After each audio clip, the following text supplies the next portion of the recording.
Boa noite.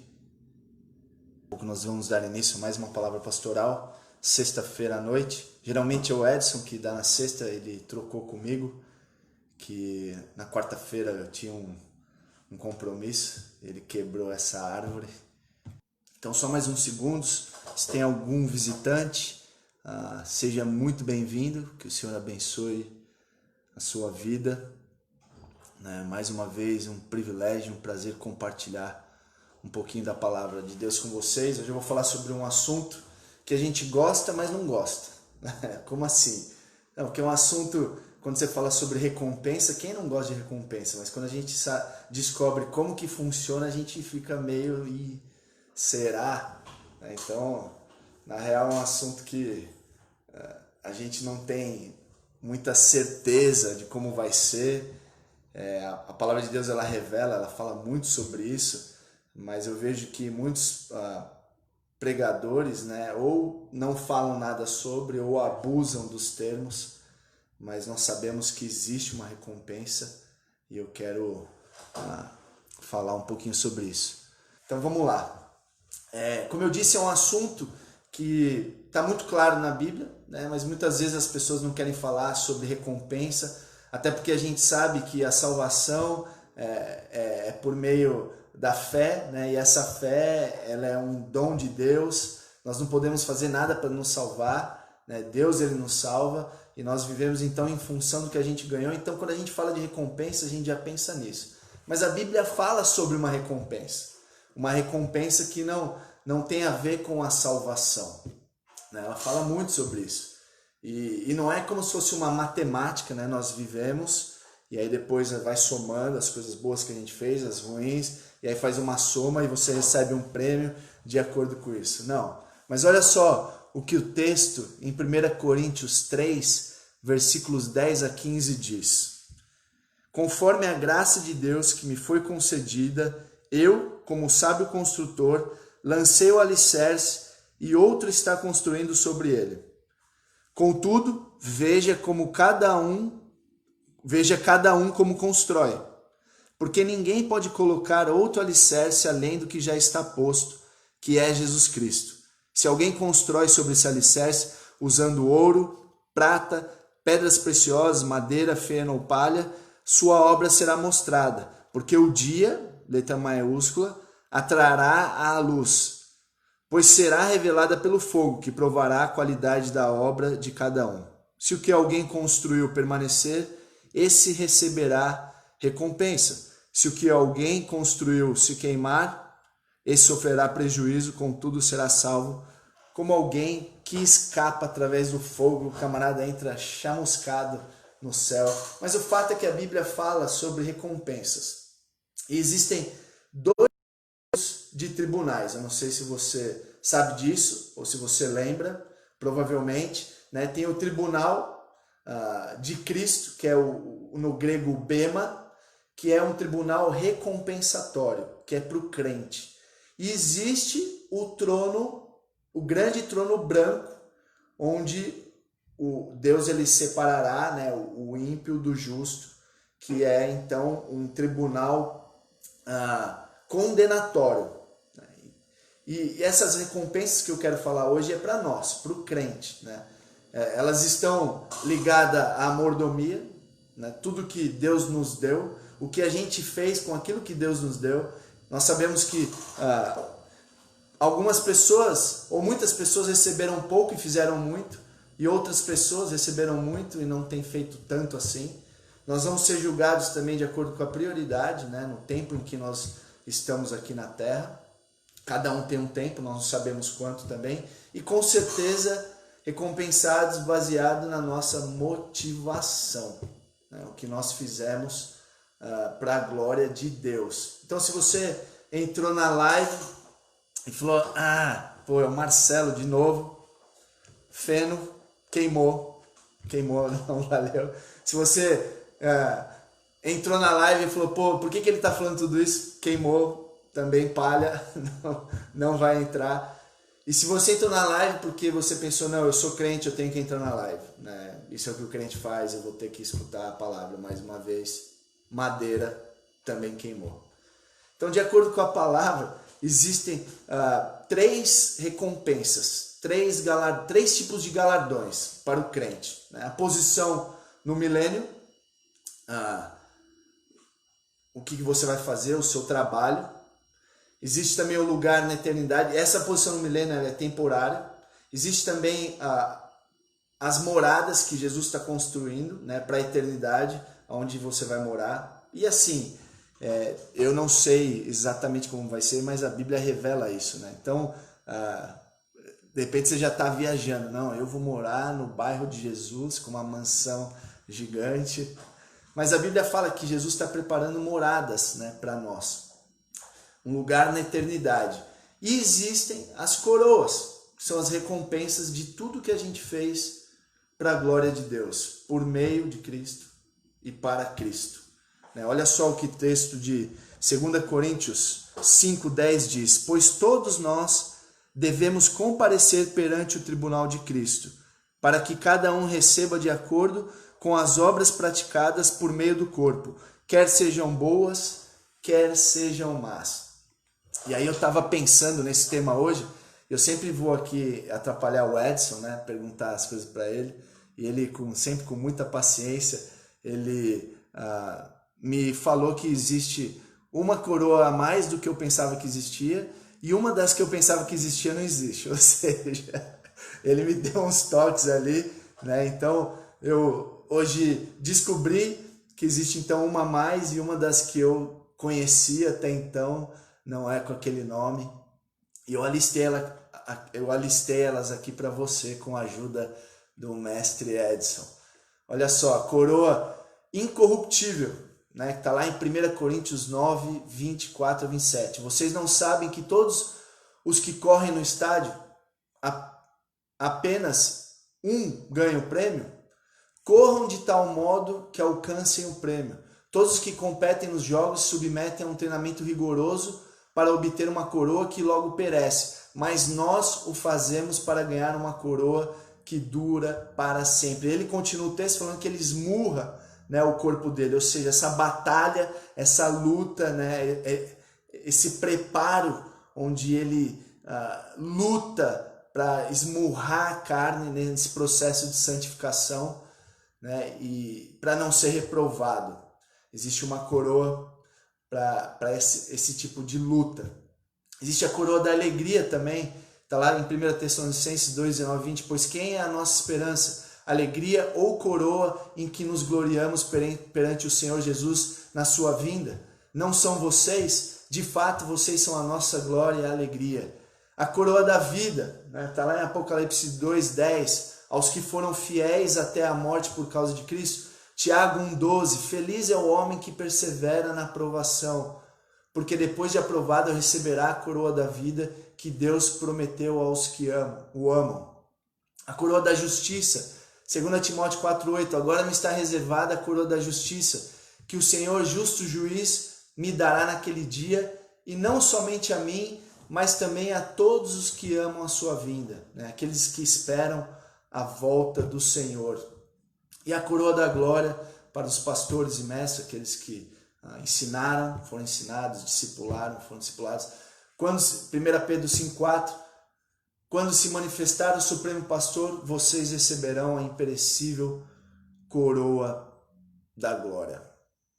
Então, eu não sei se você lembra de uma das minhas, você assistiu e lembra de uma das minhas primeiras lives que eu falei sobre imaginação, né? E a importância da imaginação, que é algo que Deus deu para nós, né? Faz parte de um todo que Deus criou. Deus, ele criou eu e você, né? E ele pediu para que nós o adoremos com toda a nossa força, nossa mente, nosso coração. Enfim, parte do que Deus criou, que está em nós, a imaginação, também foi criado para adoração, para que a gente adore ele. Então, quando a nossa imaginação está alinhada com as nossas crenças, de acordo com a Bíblia, isso ajuda no nosso caminhar, no nosso dia a dia, né? Então, eu gosto de ficar viajando, até eu lembrei de uma das últimas lives, não sei se foi a última ou uma das últimas que o Carlos fez, que ele falou sobre o arrebatamento, né? E ele falou como isso ajuda, né? Tentar imaginar como que foi esse dia. como isso enche o nosso coração de esperança, né? E eu fico viajando, eu gosto de viajar. Como que será? A Bíblia, ela revela muitas coisas, né? E ela não dá detalhes para muitas dessas coisas, mas a imaginação, né, fundamentada com aquilo que foi revelado, faz com que a gente fique, vamos dizer assim, viajando para a glória de Deus. Então, hoje eu quero fazer algo diferente, eu acho que cabe aqui, né, nessa mensagem. Eu quero fazer uma viagem, quero que você entre nessa viagem comigo, e eu tentando imaginar como que vai ser, né, nesse dia onde nós vamos receber essas coroas, né, esses galardões, essas recompensas. Então eu quero que você aperte o cinto aí, entre nessa viagem comigo. Não saia, espere acabar. Mesmo que você fale, nossa, ele viajou, mas eu espero que você seja desafiado aí, como eu fui imaginando nessas coisas, né? Então, eu quero te contar uma coisa que aconteceu fenomenal. Pensa, é como se fosse uma ficção, né? É vamos dizer assim, um monólogo. Vou te contar uma parada que aconteceu. Eu venho estudando muito, né? Preparando as lives e as mensagens e muita coisa acontecendo. Tem que pregar no domingo, né? Os sábados, jovens, e checo o PowerPoint, chegando cada vez mais cedo na igreja e assim, saindo cada vez mais tarde. E aí eu comecei a perceber que eu tenho pulado cada vez mais o meu tempo com a família, tenho pulado cada vez mais o meu tempo com as crianças, mas é por um bom motivo, né? Daqui a pouco eu vou recompensar eles quando tiver tudo certinho. Então, num desses dias eu cheguei no escritório mais cedo e eu comecei então a checar os PowerPoints, né? A fazer a pregação, tá tudo certinho. E aí a barriga começou a doer e eu falei, uau, eu não lembro a última vez que eu comi. Na verdade, eu tenho pulado várias refeições, assim como eu tenho pulado meu tempo com a minha esposa, meu tempo com a minha família e meu tempo das coisas que eu tinha que fazer. Mas a barriga começou a doer, só que eu preciso ir rápido porque eu tenho que voltar a estudar para terminar essas coisas. E aí eu peguei meu carro, eu fui pegar um lanche no drive-thru, e aí enquanto eu tô passando, né, entrando no drive-thru, de repente, BUM! Imagina, como num piscar de olhos, como se eu tivesse perdido, né, ficou só o carro, o tênis, a roupa, e quando eu me dei em conta, realmente aconteceu. Aquilo que a gente sabia, mas a gente não esperava, não imaginava. As pessoas pulando, era uma grande festa, o arrebatamento aconteceu. As pessoas se abraçando, era algo incrível. Era como sair de uma TV branca e preta, 20 polegadas, para uma 60 polegadas 4K colorida, curve. Era algo inacreditável. O arrebatamento aconteceu. E aquela emoção, aquelas coisas, né, como a gente nunca imaginou, maravilhoso. De repente vem um ser, devia ter uns 3 metros, e fala, agora vocês precisam ir para aquele lugar e vocês vão saber o que está prestes a acontecer. Era um anjo, devia ter uns 3 metros de altura. Eu te falo que ali, aí você pode imaginar como você quiser. Eu já tinha um cabelão, um topete pro Elvis Presley, né? Eu já tinha cabelo na cabeça e não tinha mais nas costas. Aí você faz o seu molde com o seu corpo glorificado do jeito que você quer. Mas ele disse, vocês precisam ir para esse lugar onde vocês serão julgados. E aí eu cheguei naquele lugar, parecia um estádio, né? Mas no tamanho de uma cidade, algo gigantesco. E aí então esse anjo falou, entra lá e vocês estão prestes a receber, a serem recompensados. E aí eu li Tribunal de Cristo e por um segundo eu falei, tribunal, peraí, né? Já não existe mais condenação para aqueles que estão em Cristo Jesus. E aí ele falou, você, né, sendo um pastor, você não sabe que esse é um tribunal para os crentes, é um tribunal recompensatório. E era muita coisa, muita informação, enfim, eu entrei naquilo, era um lugar gigante. De novo, parecia uma cidade, eram todos os crentes de toda a história, milhões e milhões e milhões e milhões e milhões de pessoas. E aí no meu corpo glorificado, como eu disse, cada um tem o seu, eu dei um zoom com o meu olho e assim eu consegui ver as coisas mais perto. Imaginei, se eu tivesse uma visão dessa lá na terra para esticar as ondas, ia ser animal. Aí eu dei um zoom, achei um lugar, sentei no lugar, tinha um japonês do meu lado, ele olhou para mim, quem, de onde é você? Eu falei, como assim, quem, de onde é você? E aí eu pensei, é porque aqui estão todos os crentes de toda a história. E aí eu falei, eu sou o Marcelo, século 21, Brasil, bem quando aconteceu o arrebatamento. Já falei, nossa, deve ter sido muito louco. Eu falei, cara, você não tem ideia, foi muito louco. E eu falei, e você, quem, de onde, né? Ele falou, eu sou o Sakuraba, Japão, século 17. Eu fiquei pensando, tinha crente nessa época. E ele me contou, ele falou, bom, nessa época, navios vinham trazer especiarias, né, do Ocidente e acabaram trazendo missionários também. E esses missionários foram pregar na minha aldeia e eles me falaram de Jesus Cristo. E eu entreguei a minha vida para Jesus. Só que os samurais do vilarejo do lado não queriam que eu parasse de adorar os nossos deuses. E ele disse que se eu fosse adorar esse Jesus Cristo, eu seria morto. Mas eu permaneci firme e eu morri como o meu Salvador. Eu fui crucificado no meu vilarejo e eu comecei a pensar, eu não tive que sofrer nada por Deus, né? Eu não tive que fazer nada. E eu ainda reclamava, falando que era difícil. Ele falou, não fica assim, né? Foi com sotaque, né? Eu não vou fazer o sotaque, mas foi uma bênção que você viveu num lugar onde não havia perseguição, né? Eram outros tipos de perrengue. Enfim, enquanto estava todo mundo naquela euforia, o anjo, então, ele se posiciona ali na frente da congregação, ele bate o cajado e ele, então, apresenta, né? Ele fala, vocês estão prestes a conhecer aquele que é o Alfa, o Ômega, né? Aquele que criou desde as menores partículas até as maiores partículas, até os maiores dos planetas, né? Eis aqui a estrela da manhã. E ele apresentou Jesus Cristo e todo mundo começou aí o delírio, a loucura, né? E aí Jesus Cristo, então, ele levanta a mão, todo mundo faz silêncio, ele falou, olha a viagem, fica comigo. E ele falou, há quanto tempo eu espero por esse momento, em ver minha noiva, face a face. E eu fiquei pensando assim, eu não imaginei que isso ia acontecer.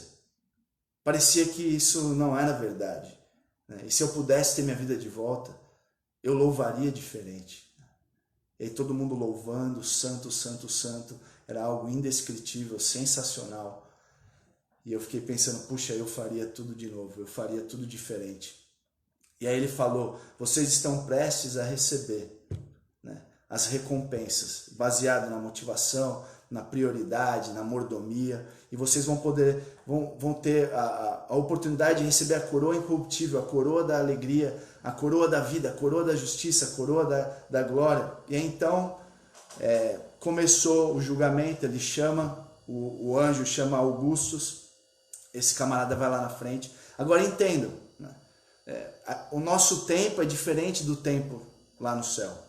Então, o que parecia ser uma eternidade eram minutos, né? Então, a congregação estava sendo julgada e algumas coisas a gente escutava, outras era só a pessoa que estava sendo julgada que escutava. Mas ele chamou então Augusto na frente e ele disse, meu servo bom e fiel. Augusto foi um camarada que veio no século II e ele decidiu que ele ia servir a Cristo mesmo em meio à perseguição. Enquanto ele pregava o evangelho, ele foi pego, né, pelos soldados e ele foi pendurado num poste e soltaram as feras. Enquanto as feras vinham, ele gritou, né, é um prazer morrer em nome do meu Senhor. E aí Jesus Cristo olhou para ele e falou, servo bom e fiel, né, receba a coroa incorruptível, receba a coroa da alegria, a coroa da vida, receba a coroa da justiça. E era uma festa, né, todo mundo aplaudindo e era algo inacreditável. E aí ele voltou então para o lugar dele e o anjo veio, tum, tum, Sandra. Aí eu vi que os anjos ficaram meio, né, um rebuliço ali. E aí eu perguntei o que está acontecendo. Não, a Sandra não é tão conhecida de vocês, mas ela é muito conhecida nossa. As orações dela moveram montanhas. Ela decidiu cuidar da mãe que não podia trabalhar e da irmã que era deficiente. Ela abriu mão da carreira dela e essa mulher, ela dedicou a vida dela em oração pela igreja, em oração pelos santos, pela igreja perseguida. E aí Jesus Cristo fez algo que eu não tinha visto ele fazendo. Ele desceu do trono dele, ele foi lá, ele abraçou a cena e falou: minha serva, muito bem, muito bem. Receba a coroa, e deu as coroas para ela, voltou em aquele lugar. Aí de repente então ele bate o cajado, o anjo chama William Carey. Eu falei: William Carey? Peraí, eu acho que eu já ouvi falar. E aí o anjo então, né, já mandou uma ideia, falou: cara, você devia conhecer o William Carey. Ele foi conhecido como o pai das missões modernas. Era um sapateiro pobre da Inglaterra que ele dedicou a sua vida para um povo que ele não conhecia. E aí então a gente ficou sabendo que muitas pessoas, né, foram impactadas pelo ministério dele de forma direta ou indireta. E aí então eu estava já me pegando, orando, falando: Deus, eu espero que a sua memória seja melhor do que a minha, porque eu olho para a minha vida e eu não vejo muito. E boa parte da congregação já tinha sido recompensada. E aí o anjo então ele se aproximou, ele bateu o cajado e ele chamou Marcelo Brasolin. E eu então estava diante de Jesus Cristo. Jesus Cristo com aquele olhar cheio de amor, ele olhou para mim e ele falou: eu te amo, eu te amo, eu te amo.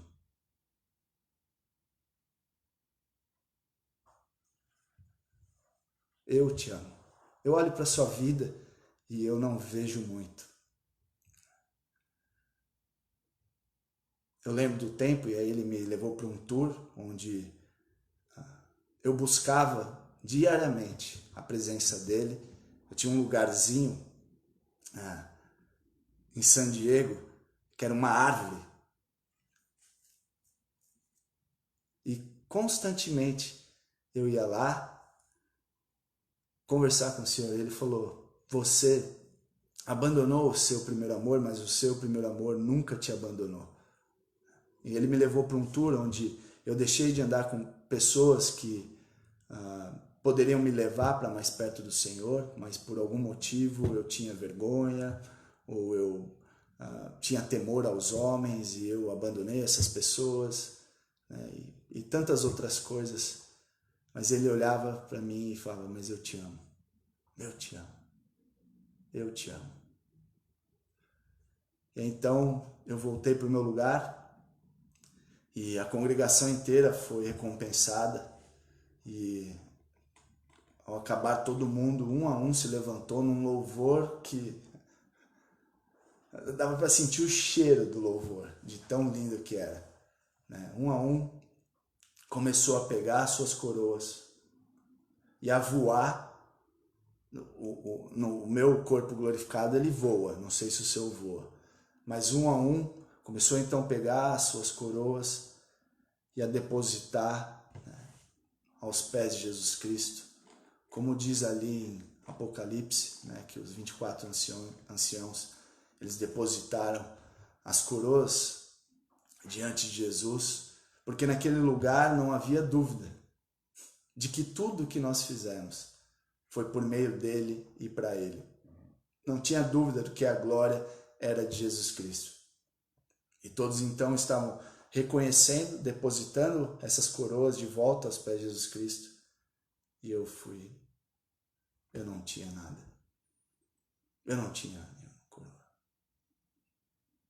Mas se eu tivesse mais uma chance, se eu soubesse que esse dia realmente vai acontecer, eu teria feito diferente, né? E assim, é claro que isso é só eu diria até uma ficção, né? Baseada, como se fosse sei lá, aqueles filmes, né, do Nárnia, né? Você consegue ver, eu estou usando textos bíblicos, mas claro, aí expandindo com a minha imaginação, mas os 24 anciãos se prostraram diante daquele que está sentado no trono e adoraram aquele que vive para todo sempre.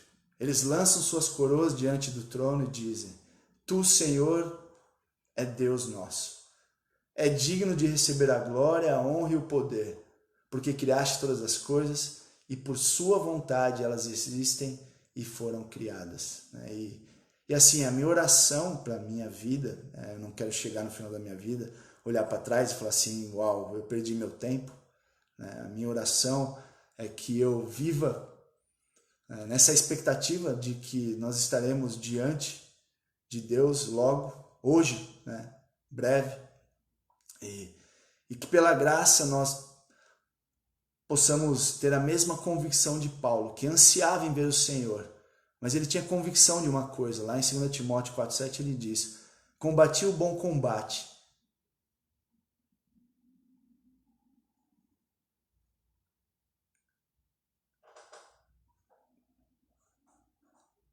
terminei a corrida, guardei a fé. Esse é o meu desejo para a minha vida e para a vida de cada um de vocês. Senhor, obrigado porque o Senhor tem um plano perfeito para as nossas vidas. Obrigado que o Senhor continua, Pai, vindo atrás de nós, nos lembrando das maravilhas que estão preparadas para nós. Pai, eu sei que a gente não faz nada por merecimento, nós não somos dignos de nada. A gente não faz nada para receber recompensa. Na verdade, a gente faz porque a gente já recebeu tudo o que a gente precisa e que a gente não merece. A gente recebeu muito além do que a gente possa imaginar. Obrigado, Pai, porque o Senhor nos deu muito mais, Senhor, do que qualquer um aqui pode pensar ou imaginar. A sua palavra revela, mas a gente não tem noção do que vai ser isso. A gente não tem noção do que é a salvação que nós temos em Cristo Jesus. E que junto dela tem todas essas promessas. Senhor, que isso nos motive a servi-lo de todo o coração. Servir porque nós já ganhamos tudo, Pai. E que nós estaremos diante do Senhor um dia. E, Pai, a minha oração para todos nós aqui, nós possamos ter a mesma convicção de Paulo. Hoje, não é o final da nossa vida, hoje, de estar buscando fazer aquilo que reflete o que nós ganhamos em Cristo. E que toda a glória, Pai, de tudo que a gente for fazer seja para Ele. Que a motivação seja glorificar o nosso Deus. Em nome de Jesus que nós pedimos e agradecemos por tudo. Amém. Amém. Pessoal, Deus abençoe. Até a próxima, se Deus quiser. E tchau. Tchau, tchau. Boa noite.